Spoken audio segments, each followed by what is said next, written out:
বউয়ের স্বপ্ন পূরণ করতে স্বামী যখন অটো চালায়। আর একটু থাকলে ভালো তো না? বাসায় একটু আমার কাজ আছে।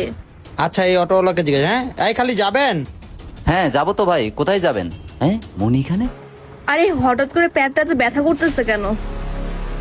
হ্যাঁ, এই তো আমরা টঙ্গী বাজার যাবো। টঙ্গী বাজার? হ্যাঁ। হ্যাঁ যাবো তো ভাই। কত ভাড়া নেবেন? 50 টাকা।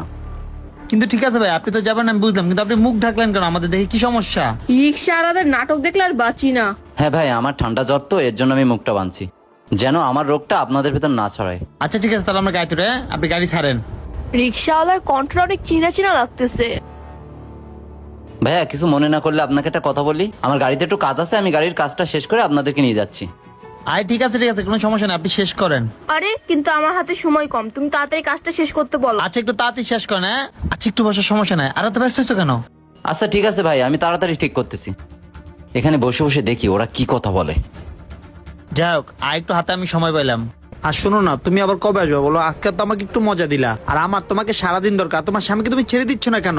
আরে মনির হাত ধরে এই ছেলেটা কথা বলতেছে, সন্দেহ হচ্ছে তো আমার। দেখে তো মনে হচ্ছে না যে মনির ওটা বন্ধু, আমার মনে হয় বয়ফ্রেন্ড। এখন পারবো না, সমস্যা আছে। তুমি তো জানো আমার হাজবেন্ডের সাথে আমার ফ্যামিলি আমাকে বিয়ে দিচ্ছে। আরে আমাদের বিয়ের বিষয় মনি এই ছেলেটাকে কি বলতেছে? আমরা ফ্যামিলিগত বিয়ে করছি, এটা ওকে বলার কি আছে? আরে এখন আমি ওকে ডিভোর্স দিতে তো পারবোই না। কি মনি ডিভোর্সের কথা বললো? তার মানে ও আমার সংসার করতে চায় না? আর মনি মনে হয় এই ছেলেটার সাথে আমাকে মিথ্যে কথা বলে দেখা করতে আসছে। ও আমার আড়ালে পরকিয়া করতেছে, ওর সব কথা আছে আমি শুনবো। আচ্ছা মনে হয় আমি বুঝতে পারছি, তুমি তোমার ফ্যামিলির জন্য ওই লোকটাকে সহ্য করতেছ। আচ্ছা কোনো ব্যাপার না, কিন্তু আমার কথা কিন্তু কখনো ভুলে যাবা না। আমার কথা মনোযোগ দিয়ে শোনো, আমি তোমাকে যখনই ডাকবো তুমি তখনই আসবা। কথা দাও আমাকে। আচ্ছা ঠিক আছে, কথা দিলাম আমি আসবো, কিন্তু এই 2-1 দিনের ভিতরে আসতে পারবো না। 2 দিন পরে আমি আসবো, ঠিক আছে? কেন, কি হয়েছে? সমস্যা আছে, বোঝার চেষ্টা করো। আচ্ছা ঠিক আছে। আরে ভাই, আপনি কি হয়েছে? আর কতক্ষণ লাগবে? হ্যাঁ স্যার, আমার তো হয়েছে, কিন্তু মনি তোমাকে আর আমার বাসায় যাওয়ার জায়গা হবে না। আরে আপনি কে? আপনি আমার নাম কিভাবে জানলেন? আপনি যে আমাকে নাম ধরে ডাকতেছেন। আমি কে? আমি তোমার হতভাগা হাজবেন্ড রশিদ। আরে রশিদ, তুমি এই জায়গায়? আর তুমি এখানে কি করো? তোমার তো অফিসে থাকার কথা এই টাইমে। আরে আমি এখানে কি করি?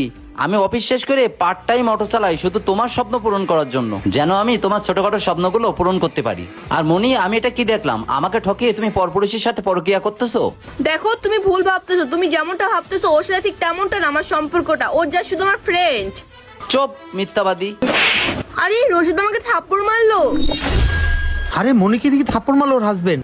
আর একটাও মিথ্যে কথা বলবি না, আমি সব শুনছি।